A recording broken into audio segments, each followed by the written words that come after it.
네, 오늘은 고시원, 다중주택 이 두 개에 대해서 혹시 관심 있는 분들이 계실까 해서 이 두 가지를 좀 짧게 여러분들께 장점은 무엇이고 단점은 또 무엇이며 과연 할 만한 것인가에 대해서 말씀드리도록 하겠습니다. 오늘도 2023년도 이제 2월 중순을 넘어갔고요. 지금 힘드신 분들도 많으실 겁니다. 저 역시 그렇고. 네, 정말 할 말은 많지만 오늘은 이 고시원과 다중주택에 집중해 보도록 하겠습니다. 지금 고시원, 다중주택 이 두 개가 뭐 같은 거라고 할 수는 없지만 뭐 그렇다고 전혀 다르지도 않은 그런 임대 수익을 위한 어떤 한 방법으로 요즘 이런 불경기에 또 이런 것들이 많이 또 핫하죠. 핫한 건지 앗소리가 날 수 있는 건지 한번 여러분들께 간략하게 소개해 드리도록 하겠습니다. 준비 자금을 보면은 고시원 같은 경우 그 건물 보통 한 층을 임대를 해서 하는 거기 때문에 그거에 맞는 보증금과 또 시설비를 줘야 되겠죠. 아무래도 건축을 한 그런 매물이기 때문에 시설비 없이 들어갈 수는 없습니다. 과거에는 시설비 플러스 권리금이 있었어요. 근데 지금은 권리금이 특정 지역을 빼놓고는 많이 사라진 상태고 또 권리금까지 주면서 들어갈 건 아니라고 보고요. 또 예비비가 좀 필요합니다. 예비비에 대한 거는 차후에 다시 말씀드리도록 하겠습니다. 다중주택은 아시다시피 지금 대출을 받아서 진행할 수 있는 주택이기 때문에 전체 필요한 비용의 한 45% 이상은 갖고 있어야 됩니다. 그리고 감정평가가 좀 많이 달라졌죠. 과거처럼 거의 매매가에 준하는 감정평가는 이제 받기가 좀 어려워졌고요. 그 전세 사기나 이런 것들 때문에 그런 영향이 있는 것 같습니다. 준비자금은 이 정도로 알아보고요. 그 다음에 진입 장벽 역시 고시원 아주 낮습니다. 누구나 어느 정도 자금만 좀 있으면 심지어는 한 보증금 빼면은 거의 1억 미만의 고시원도 있고 또한 보증금까지 하면 약 2억 원 정도의 자금이 있으면 시작할 수 있는 게 고시원이고요. 다중주택 역시 그 규모에 비해서는 진입 장벽이 낮은 편입니다. 다른 원룸 건물들에 비해서. 진입 장벽이 낮다라는 것은 또 그만큼 높은 경쟁률을 보일 수 있는 반증이기도 하죠. 취사는 고시원이나 다중주택이나 거의 비슷합니다. 공용 취사시설을 갖춰야 되고요. 다중주택 역시 층마다 공용 취사장을 설치하는 게 원칙입니다. 전국이 똑같습니다. 그러니까 이 부분은 항상 고시원은 늘 방 안에다 취사시설을 넣을 만큼 넓지가 않기 때문에 그런 일은 거의 없습니다.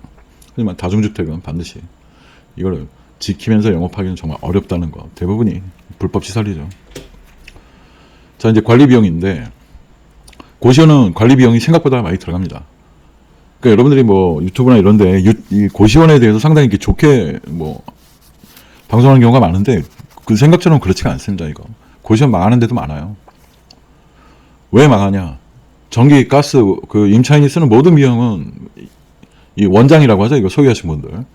네, 원장님들이 다 부담을 하셔야 되고, 부식, 건물의 부식이 아니라 이 라면, 밥, 김치 항상 이렇게 구비해놔야 됩니다. 거의 모든 고시원들이 이거를 구비해놨기 때문에 안 해놓으면 경쟁이 되질 않아요. 청소 정말 중요합니다. 여러분들이 그냥 한번 주변에 혹시 고시원이 있다면 가서 한번 보십시오. 냄새 안 나는 고시원 찾는 게 그렇게 쉽지는 않습니다. 이상하게 꿉꿉한 냄새들이 나는데 이거는 청소를 얼마나 열심히 했느냐 안 했느냐에 따라서 정말 많은 차이가 나고 그렇습니다. 그 방 가격에도 좀 영향을 미친다고 봐야죠. 이게 이제 총무를 두시는 분들도 있고 직접 하시는 분들도 있는데 직접 하면은 여러 가지로 피로도나 이런 건 높아지지만 지출이 줄어들기 때문에 직접 하시는 분들 많은데 여기 곧 얘기를 하겠지만 보증금이나 어떤 그런 목돈을 걸어놓고 생활하시는 분들이 아니기 때문에 야반 도주라든지 시설물 망쳐놓고 야반 도주하는 경우도 다반사입니다. 그것 때문에 일일이 소송이나 어떤 손해배상 청구를 하기도 쉽지 않은 금액이고 그렇습니다. 관리가 상당히 좀 비용이 좀 많이 들어가는 편이다. 그리고 또 건물에 입주해 있기 때문에 그 평당 관리비를 또 물어야 되고요. 보통 100평 이상 되기 때문에 월세 당연히 내야 되겠죠. 자기가 상가를 소유해서 하는 경우가 아니면 월세와 관리비 비용도 무시하지 못한다는 거. 그렇기 때문에 방을 항상 풀로 채우기 위해서 많은 노력들을 해야 됩니다. 다중주택이야 원룸형 건물이니까 인터넷 청소 기타 비용 좀 들어가는 편이고 운영 강도는 상당히 높습니다. 그 노동 강도라고 노동강도라고 하죠. 그 노동강도만큼은 아니라 정신적으로 이 시설하자 보수, 임차관리, 임차인 관리 이 부분이 상당히 높아요. 시설 하자도 웬만한 건 건물주가 안 해줍니다. 왜냐하면 이 고시원은 다중이용 시설이에요. 정말 다수가 이용하는 시설이기 때문에 그 건물에 고시원이 들어오면은 임대인 입장에서는 좀 그래도 적지 않은 임대료가 들어오기 때문에 만족한다고 생각할지 모르지만 시설이 금방 노후된다는 그런 단점도 있어요. 건물주 입장에서 볼 때.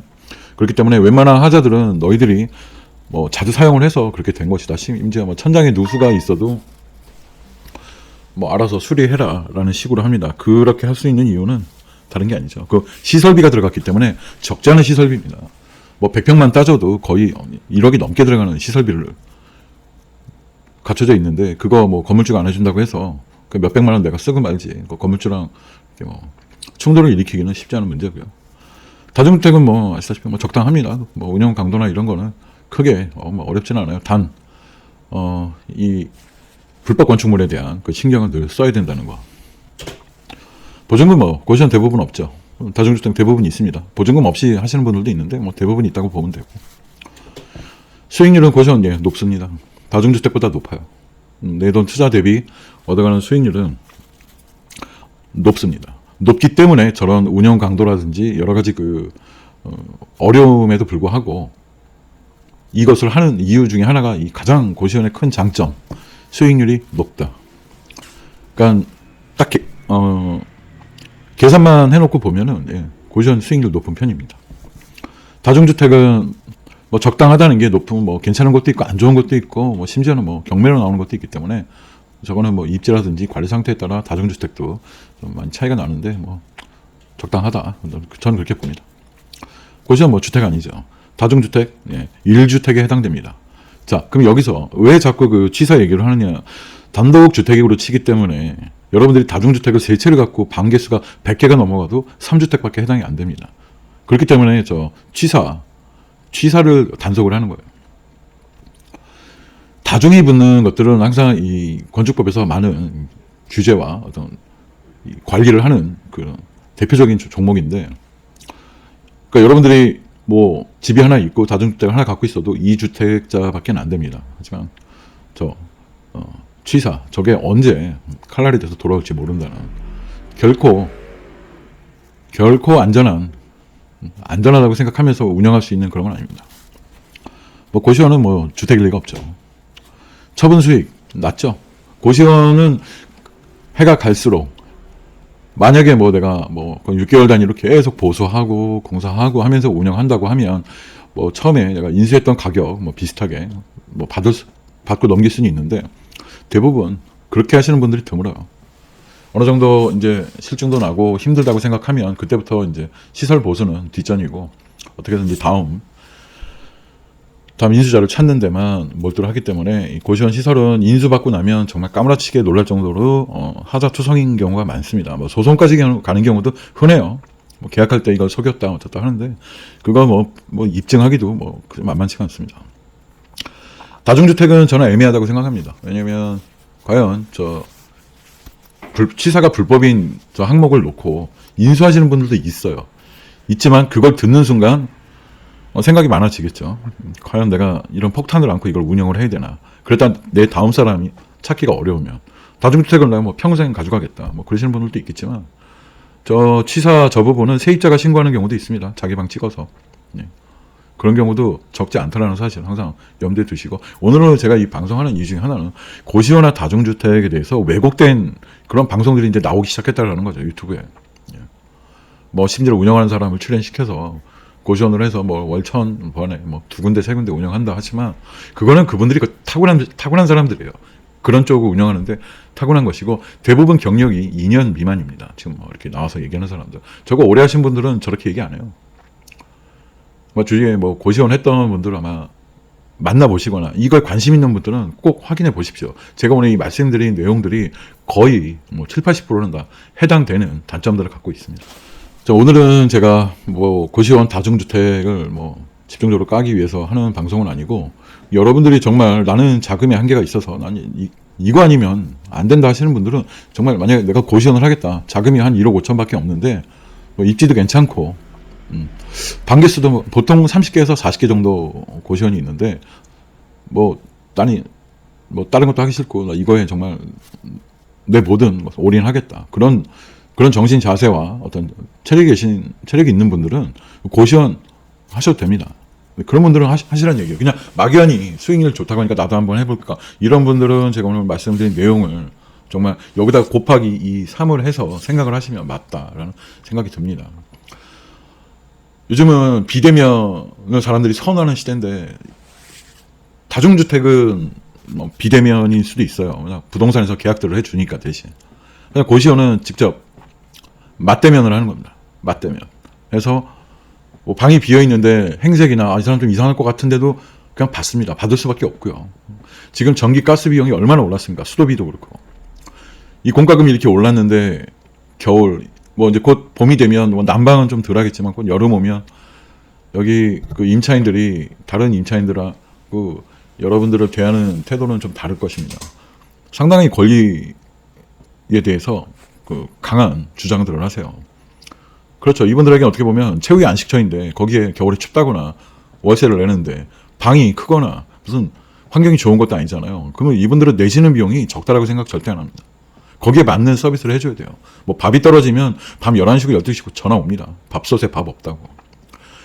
그러니까 이런 현실적인 것들을 여러분들이 알고 하셔야 된다는 거예요. 일단 하고 난 다음에는 여러분이 되팔기에도 많은 시간이 걸려 정말 손해를 볼 수도 있고 아주 뭐 학을 뛴다 그러잖아요. 그럴 수도 있는 게 고시원이에요.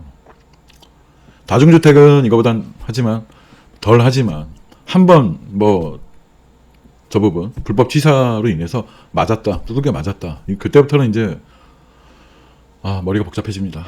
이거 원상복구 뭐 계속 시정명령 뭐 5차까지 했는데도 안 한다면 법원 출두해야 되고 판사 앞에서 소명해야 되고 아시죠?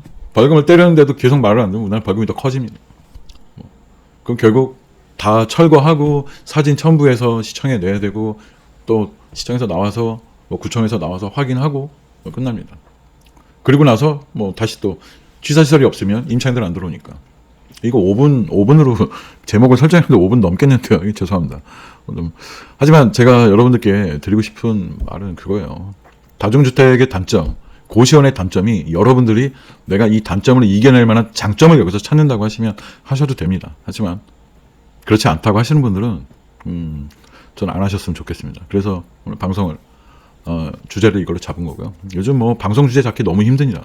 너무 힘들고 이 부동산 불경기에 항상 불경기엔 과거에 숨죽어 있던 이런 것들이 또 고개를 들고 이거 여러분들을 현혹할 수 있는 것이기 때문에 현실을 정말 제대로 여러분들 알고 하셨으면 좋겠습니다. 자, 오늘 방송 여기까지 하겠습니다. 끝까지 들어주셔서 감사합니다.